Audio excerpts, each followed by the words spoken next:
Hey beautiful souls, this is Anil V. അപ്പോൾ നമ്മൾ ഇന്ന് ചെയ്യാൻ വേണ്ടി പോകുന്നത് danger of a single story എന്ന് പറയുന്ന ചിമമൻഡ നഗോസി അഡിഷിയുടെ ആ ഒരു സ്പീച്ചിൻ്റെ സമ്മറൈസേഷനാണ്. The danger of a single story which is written by Chimamanda Ngozi Adichie. അപ്പോൾ നമുക്ക് എല്ലാവർക്കും അറിയാം, ചിമമൻഡ എന്ന് പറയുന്നത് ഒരു നൈജീരിയൻ റൈറ്ററാണ്. അവർ ടെഡെക്സ് എന്ന് പറയുന്ന പ്ലാറ്റ്ഫോമിൽ നടത്തിയിരിക്കുന്ന ഒരു സ്പീച്ചിൻ്റെ റിട്ടൺ ഫോമാറ്റാണ് നമുക്ക് പഠിക്കാനുള്ളത്. ഇതിലൂടെ അവരുടെ ജീവിതത്തിൽ ഉണ്ടായിട്ടുള്ള തെറ്റിദ്ധാരണകളെക്കുറിച്ചും അവരെക്കുറിച്ചും മറ്റുള്ളവർക്കുള്ള ആ ഒരു മിസ്അണ്ടർസ്റ്റാൻഡിങ്സിനെ കുറിച്ചും ഒക്കെയാണ് ഈ ഒരു ചാപ്റ്ററിലൂടെ അല്ലെങ്കിൽ ഈ ഒരു സ്പീച്ചിലൂടെ അവർ പറയാൻ വേണ്ടി ശ്രമിക്കുന്നത്. The Nigerian writer and orator Chimamanda Ngozi Adichie introduced herself to be a storyteller. അപ്പോൾ ചിമമൻഡ ഈ ഒരു സ്പീച്ചിലൂടെ ആദ്യം പറയുന്നത് ഞാനൊരു കഥ പറച്ചിലുകാരിയാണ് എന്ന് പറഞ്ഞുകൊണ്ടാണ് ഈ സ്പീച്ച് തുടങ്ങുന്നത്. And she wants to tell a few personal stories about what she likes to call the danger of a single story. അവർ ആ ഒരു സ്പീച്ചിലൂടെ പറയാൻ ശ്രമിക്കുന്നത് തൻ്റെ ജീവിതത്തിൽ ഉണ്ടായിട്ടുള്ള അനുഭവങ്ങളെയാണ്. ആ ഒരു അനുഭവങ്ങളെ അവർ വിളിക്കാൻ ആഗ്രഹിക്കുന്നത് the danger of a single story എന്ന ഒരു തലക്കെട്ടോടു കൂടിയാണ്. She was born and brought up in Nigeria, middle class family, and her father was a professor and mother was an administrator. അപ്പോൾ ചിമമൻഡ നഗോസി അഡിഷി എന്ന് പറയുന്ന എഴുത്തുകാരി ജനിച്ചത് നൈജീരിയയിലാണ്. ഒരു മിഡിൽ ക്ലാസ് ഫാമിലിയിലായിരുന്നു. അച്ഛൻ കോളേജിലെ പ്രൊഫസറായിരുന്നു, അമ്മ അഡ്മിനിസ്ട്രേറ്റർ ആയിരുന്നു. She started reading books at an early age of 4 and started writing stories with crayon illustration at the age of 7. 4 വയസ്സ് പ്രായമുള്ളപ്പോൾ തന്നെ കഥകളൊക്കെ വായിച്ചു തുടങ്ങി അല്ലെങ്കിൽ വായന തുടങ്ങിയ ഒരു വ്യക്തിയായിരുന്നു. 7 വയസ്സ് പ്രായമുള്ള സമയത്ത് ക്രയോൺസ് ഒക്കെ ഉപയോഗിച്ചുകൊണ്ട് കഥകൾ കൂടി ചിമമൻഡ എഴുതാൻ വേണ്ടിയിട്ട് തുടങ്ങി. She read mostly American and British children's books which created a single story in her mind about books. അപ്പോൾ അവരുടെ ചെറുപ്പകാലത്ത് അവർ കൂടുതലായിട്ടും വായിച്ചിരുന്നത് അമേരിക്കക്കാരും ബ്രിട്ടീഷുകാരും ഒക്കെ എഴുതിയിരുന്ന ചിൽഡ്രൻ ബുക്സ്, അതായത് കുട്ടികൾക്ക് വേണ്ടിയുള്ള പുസ്തകങ്ങളായിരുന്നു. ആ പുസ്തകങ്ങൾ വായിച്ചു കഴിഞ്ഞപ്പോൾ പുസ്തകങ്ങളെക്കുറിച്ച് ഒരു തെറ്റിദ്ധാരണ ചിമമൻഡയുടെ ഉള്ളിൽ ഉണ്ടായി വന്നു.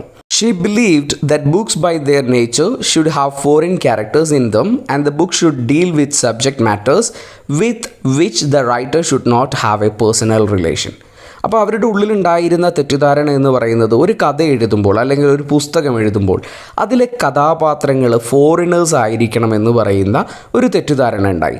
അതുപോലെ തന്നെ ആ കഥയിൽ സംഭവിക്കുന്ന പല കാര്യങ്ങളും ആ എഴുത്തുകാരന് മനസ്സിലാവാത്ത അല്ലെങ്കിൽ അവരുടെ ജീവിതത്തിൽ അനുഭവമില്ലാത്ത കാര്യങ്ങളെക്കുറിച്ചായിരിക്കണം എഴുതേണ്ടത് എന്ന് പറയുന്ന ഒരു തെറ്റിദ്ധാരണയായിരുന്നു അവരുടെ ഉള്ളിലുണ്ടായത്. But she realized the mistake when she could read books by African writers like Chinua Achebe and Kamara Lai. പക്ഷേ ആ തെറ്റിദ്ധാരണ അവർക്ക് മാറിക്കിട്ടിയത് അവർ ആഫ്രിക്കൻ പുസ്തകങ്ങൾ വായിക്കാൻ വേണ്ടിയിട്ട് തുടങ്ങിയ സമയത്തായിരുന്നു. അതായത് ചിനുവ അച്ചീബിയുടെയും കമാര ലൈയുടെയൊക്കെ പുസ്തകങ്ങൾ വായിക്കാൻ തുടങ്ങിയപ്പോൾ, ആഫ്രിക്കൻ പുസ്തകങ്ങൾ വായിച്ചു തുടങ്ങിയപ്പം അവരുടെ ഉള്ളിലുണ്ടായിരുന്ന ആ ഒരു തെറ്റിദ്ധാരണ ഇല്ലാതെയായി. When she read African books, she realized that girls like her with kinky hair and chocolate-colored skin could also be characters in books. African പുസ്തകങ്ങൾ ഒരു റിയലൈസേഷൻ ആയിരുന്നു ചിമമൻഡയ്ക്ക് കൊടുത്തത്. അതായത് ആ കഥയിലെ കഥാപാത്രങ്ങൾ ചോക്ലേറ്റിൻ്റെ നിറമുള്ള അതുപോലെ തന്നെ ചുരുണ്ട മുടിയുള്ള ആൾക്കാർക്കൊക്കെ ഒരു കഥയിലെ കഥാപാത്രമാകാം, നായകനും നായികയും ഒക്കെ ആകാമെന്ന് ആ പുസ്തകം വായിച്ചപ്പോഴാണ് മനസ്സിലായത്. അതുവരെ അവരുടെ ഉള്ളിലുണ്ടായിരുന്ന തെറ്റിദ്ധാരണ എന്ന് പറയുന്നത് വെളുത്ത നിറമുള്ള ആൾക്കാർക്ക് മാത്രമേ കഥയിലെ നായകനും നായികയും ഒക്കെ ആകാൻ കഴിയൂ, അതുപോലെ മുടിയുടെ ഹെയർ സ്റ്റൈൽ ഇങ്ങനെ ആയിരിക്കണം എന്ന് പറഞ്ഞിട്ടുള്ളൊരു തെറ്റിദ്ധാരണ ഉണ്ടായിരുന്നു. പക്ഷേ ആഫ്രിക്കൻ പുസ്തകങ്ങൾ വായിച്ചു കഴിഞ്ഞപ്പോൾ ആ തെറ്റിദ്ധാരണ ഇല്ലാതാവുകയാണ് ചെയ്തത്. She had a single story about Fide, the houseboy.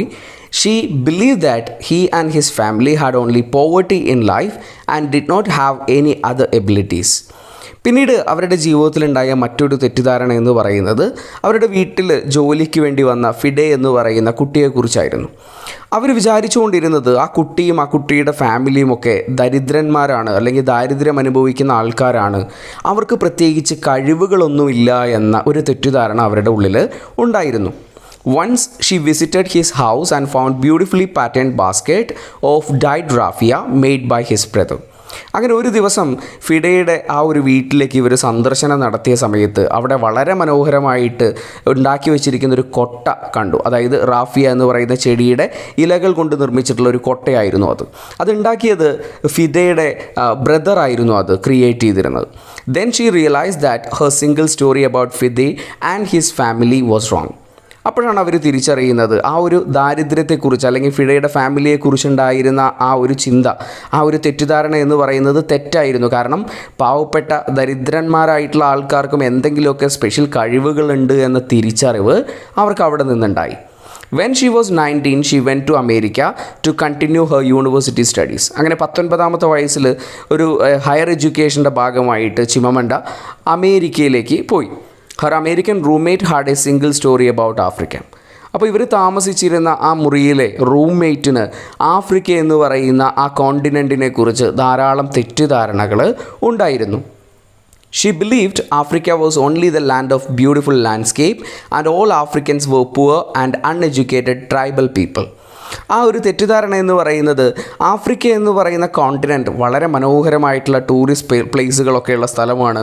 അതുപോലെ തന്നെ ആഫ്രിക്കൻസ് എല്ലാം വളരെ പാവപ്പെട്ട ആൾക്കാരാണ്, അതുപോലെ വിദ്യാഭ്യാസമില്ലാത്ത ട്രൈബൽസ് ആയിട്ടുള്ള ആൾക്കാരാണ് എന്നൊരു തെറ്റിദ്ധാരണ ആ റൂംമേറ്റിന് ഉണ്ടായിരുന്നു. ആ ഒരു സ്പീച്ചിൻ്റെ ഇടയിൽ അവർ അത് പ്രത്യേകം പറയുന്നുണ്ട്, എങ്ങനെയാണ് ഇത്ര നന്നായിട്ട് ഇംഗ്ലീഷ് സംസാരിക്കാൻ സാധിക്കുന്നത് എന്ന് ആ ഒരു റൂംമേറ്റ് ചോദിക്കുന്നുണ്ട്. അപ്പോൾ ഇതൊക്കെ ഇങ്ങനെ ഒരു തെറ്റിദ്ധാരണയായിരുന്നു റൂംമേറ്റിന് ആഫ്രിക്കയെക്കുറിച്ചും ആഫ്രിക്കയിലുള്ള ജനങ്ങളെക്കുറിച്ചും ഉണ്ടായിരുന്നത്. Roommate did not know English was Nigeria's official language and she was shocked to hear Adishi's excellent English. അപ്പോൾ റൂംമേറ്റിന് ഇംഗ്ലീഷ് എന്ന് പറയുന്ന ഭാഷ നൈജീരിയയുടെ ഒഫീഷ്യൽ ഭാഷയാണെന്നുള്ള കാര്യം അറിയില്ലായിരുന്നു. അതുപോലെ തന്നെ ചിമമണ്ട ഇംഗ്ലീഷിൽ സംസാരിക്കാൻ വേണ്ടി തുടങ്ങിക്കഴിഞ്ഞപ്പോൾ അവർ വല്ലാതെ ഷോക്ക്ഡ് ആവുകയും ചെയ്തു. Adichie's American professor also had a single story about Africa. അഡിഷിയെ പഠിപ്പിച്ചിരുന്ന ആ പ്രൊഫസറിന് പോലും ഈ പറയുന്ന ആഫ്രിക്കയെക്കുറിച്ച് ഒരു തെറ്റിദ്ധാരണ ഉണ്ടായിരുന്നു. He believe that Adichie's characters were not authentically African.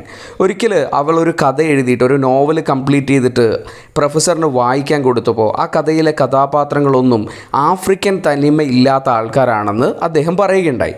അതിന് കാരണം in his single story African authors and characters should be uneducated and starving.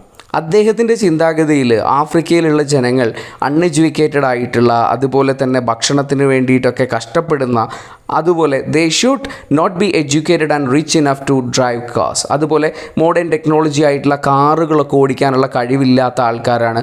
ഇങ്ങനെ ഒരു തെറ്റിദ്ധാരണ വളരെ എഡ്യൂക്കേറ്റഡ് ആയിട്ടുള്ള പ്രൊഫസറിന് പോലും ഉണ്ടായിരുന്നു. Though Adichie had happy childhood in close knit family.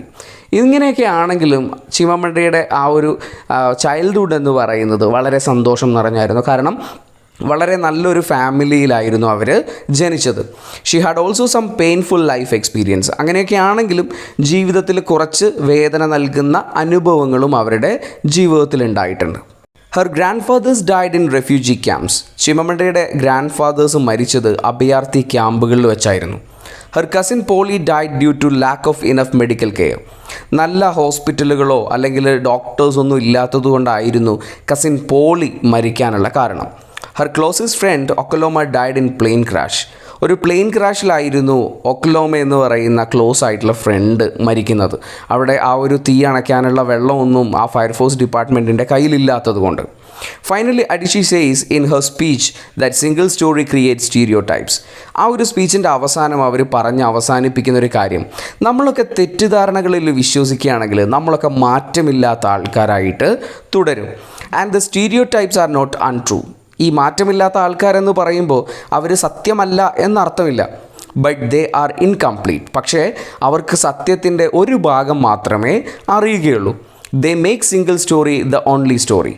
അവർ ആ തെറ്റിദ്ധാരണകളിൽ മാത്രം വിശ്വസിക്കുമ്പോൾ അവർ വിശ്വസിക്കുന്നത് മാത്രമാണ് ശരി എന്നൊരു തോന്നലുണ്ടാവുകയും അവരൊരു സ്റ്റീരിയോ ടൈപ്സ് അല്ലെങ്കിൽ മാറ്റമില്ലാത്ത ആൾക്കാരായിട്ട് തുടരുകയും ചെയ്യും. അപ്പോൾ നമുക്ക് തെറ്റിദ്ധാരണകൾ ഉണ്ടാവുമ്പോൾ അതിൻ്റെ ശരി എന്താണ് തെറ്റെന്താണ് രണ്ട് ഭാഗവും നമ്മൾ മനസ്സിലാക്കാൻ വേണ്ടി ശ്രമിക്കുമ്പോൾ മാത്രമാണ് നമ്മളൊരിക്കലും സ്റ്റീരിയോ ടൈപ്സ് ആയിട്ട് മാറാതിരിക്കുകയുള്ളൂ എന്ന് പറഞ്ഞുകൊണ്ടാണ് ഈ ഒരു സ്പീച്ച് അവസാനിപ്പിക്കുന്നത്.